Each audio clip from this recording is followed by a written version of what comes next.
taking care of yourself, it's not the same thing as being selfish. I think it's an important distinction to make because throughout the history of the church, especially women and minorities have been strongly encouraged, perhaps pressured into thinking that setting good boundaries and taking care of yourself, of being appropriately assertive, that those are selfish actions to take. And that's just not the case. Taking care of yourself is actually assumed the normal running throughout scripture, and in fact it's explicitly taught in many ways.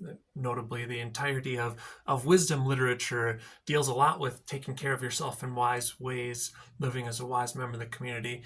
Or really helpful in Romans 12 verse 3, we get this verse which tells us that you shouldn't think of yourself more highly than you ought to think, but with sober judgment. And that's not, and the command isn't to heap upon yourself your unworthiness, to become a doormat that all others can walk over it. It's the reality that there's an appropriate way to think of yourself, to value yourself, to take care of yourself. Now, of course, God may at times in your life call you to seasons of exceptional sacrifice. And some people, it's a lifelong season where what would be appropriate and good boundaries in other parts of life, God says, that's not for now.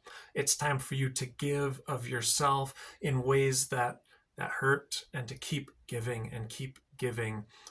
But most of the time, we're not in a season of exceptional sacrifice. We're in a season where it is wise to set boundaries, where it is wise to be appropriately assertive, to let your desires and your thoughts be known. If you find yourself over and over again surrendering to others, if there's an issue and the way you solve it is, I will withdraw my desires so that there's peace, if that's the pattern over and over again, that's a problem. That's not the way you deal with selfishness.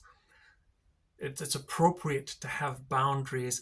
Not caring for yourself in ways that are fitting for your station in life is actually foolishness. It's not selflessness. And that's an important distinction to make. So I just want to challenge and encourage you. Part of learning to follow God and grow wisely is to learn how it is appropriate to think of yourself. Not just to surrender always and at all times, anytime there is conflict or difficulty. Self-care is not selfishness.